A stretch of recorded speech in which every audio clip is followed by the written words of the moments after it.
and welcome to WeDemandAPlayoff.com's weekly vlog. Each week, we hope to pick the most common arguments against a playoff and to present our opinions on the subject matter. And in doing so, we hope to change a few minds along the way, incite some conversation, but for most of all, to have a little fun. This week's topic is playoffs versus bowl games, and the misconception that a playoff will somehow take away from the tradition of these bowl games. Let's start by taking a look at the history of the bowl game. Now, as we know, the first bowl game that came about was the Rose Bowl in 1902. It remained the only bowl game until 1935, when the Orange, Sugar, and Sun Bowls were added to postseason play. Since 1935, we have slowly added bowls like the Cotton Bowl in 1937, the Gator Bowl in 1946, the Tangerine Bowl, now known as the Capital One Bowl, in 1947, and so on until we arrive to today, where we have 34 end-of-season bowl games. Recently, I watched a Liberty Mutual Coach of the Year video with Kirk Herbstreit and Archie Manning, and I'd like to share just a short clip of that with you now. But I'm like you, believe it or not. I love the bowls. To have a trip where you can be with your family, especially a coach. Oh, coach. You know, I mean, it's so important. And the ratings, this is the thing. People are like, nobody cares about the bowl games. The ratings for the bowl games each year get higher and higher. Yeah. The only thing I'll say is if we were to change it, I would regionalize the end of the year, seed them after everybody plays the bowl games, and then the top teams could play in some kind of extra game in a championship format. But I don't want to get away from the bowl. You make a great point in the second tier bowls. This summer I was fortunate. I was invited to the 50-year anniversary of the Liberty Bowl, and I played in the Liberty Bowl in 1968. We played Virginia Tech. You know, the memories that we cherish as football players, a big part of it, from college football, a big part of it is our bowl experience. And it didn't have to be a Rose Bowl. We played in the Gator Bowl. I mean, that Liberty Bowl has been a big part of a lot of people's lives. People are missing so much about what the postseason's about because they're so focused on the national championship, giving the true team the national championship. Now, Mr. Manning mentions playing in the Liberty Bowl in 1968. Well, let's talk about this for just a minute. In 1968, there were a total of 11 bowl games and 124 Division I teams, which means roughly 18% earned a right to play in a bowl game.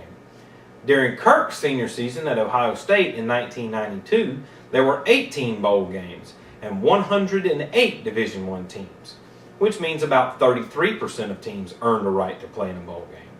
Today, however, as I mentioned before, there are 34 bowl games and 119 Division I teams, which means 57% of teams earned, if that's what you want to call it, a right to play in a bowl game. If this isn't an exercise in mediocrity, I'm not sure what is.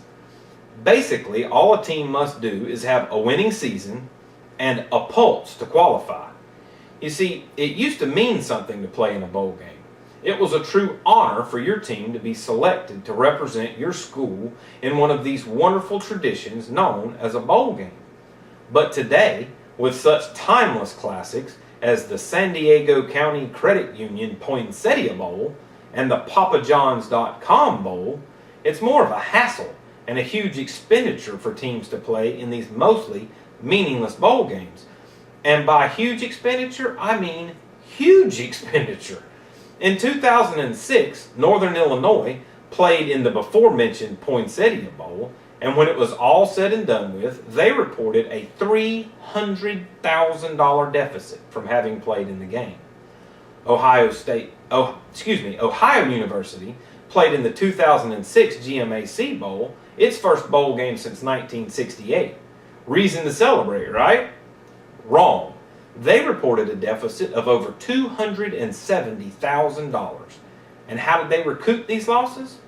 They dropped the track, swimming, and lacrosse teams from their school's athletic program, leaving 383 athletes from those teams out in the cold.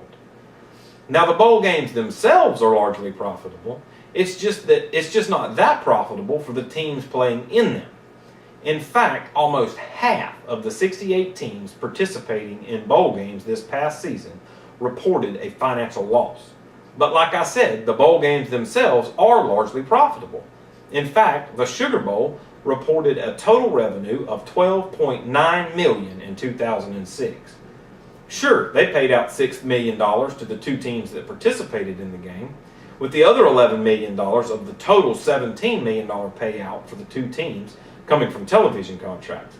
But that leaves $6.9 million for the Sugar Bowl to do with what it wants, including things like paying committee members' salaries. So it's no real surprise when Mr. Manning says things like, I'm a bowl guy. I was fortunate enough when I played, that was 100 years ago, I played in 3 bowl games. I've been on the Sugar Bowl committee. and it's not just the Sugar Bowl. According to an article by Dan Wetzel of Yahoo Sports, Sam Williams, the head of the Chick-fil-A Bowl, made over $700,000 in total compensation in 2007. Yes, the Chick-fil-A Bowl. All the while, ESPN is making millions of dollars a year covering almost all of these bowl games, which is where, of course, Mr. Herbstreit draws his paycheck. So again, it comes as no real surprise when he says he's a bowl guy. So we're all bowl guys. Hell, I like watching bowl games. Who doesn't? My question is, why does a playoff need to interfere with the sanctity of the bowls? Who says that the traditional top-tier bowls can't be used as part of a playoff? What the current system has done is to make all but one bowl a year virtually meaningless to everyone, with the exception of the two teams playing in that particular game. Take, for example, the Orange Bowl this last year. Quick, off the top of your head, tell me who played in that game. Yeah, me either. Now, after some thought, I can tell you that Virginia Tech beat Cincinnati 20-7. But I think you get my point.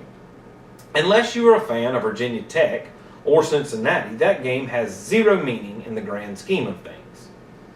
This past year, the only game other than the BCS National Championship game that carried any weight was Utah beating Alabama in the Sugar Bowl and proving to the college football world that they belonged on the same playing field. Much like Boise State beating Oklahoma in the 2006 Orange Bowl, and further proving our point of the need for a playoff. But largely the bowl games, save one, the BCS championship game, mean squat. Now, don't get me wrong, the BCS does at least pit number 1 and number 2 at the end of the season, even if there is much debate about who truly is number 1 and number 2. For that part, I guess the BCS is good.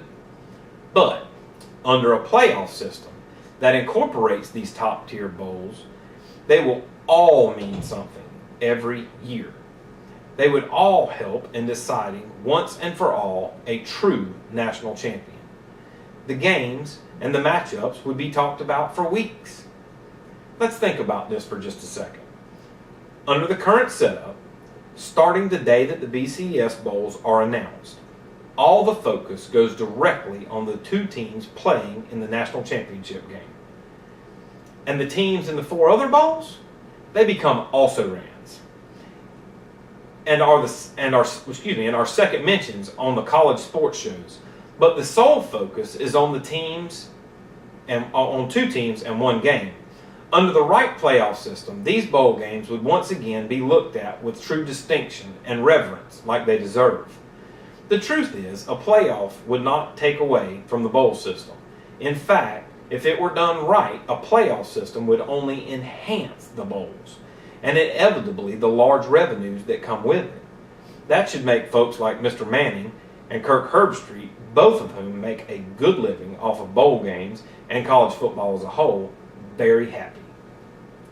On behalf of WeDemandAPlayoff.com, I hope you have enjoyed our weekly vlog on why a playoff is better for college football than the current BCS system. To discuss this and many other exciting topics, please log on to www.WeDemandAPlayoff.com and join our forums and help us win the fight for a playoff. Don't forget to check back next week when we will discuss if a playoff would hurt the regular season. As always, thank you for watching and have a blessed day.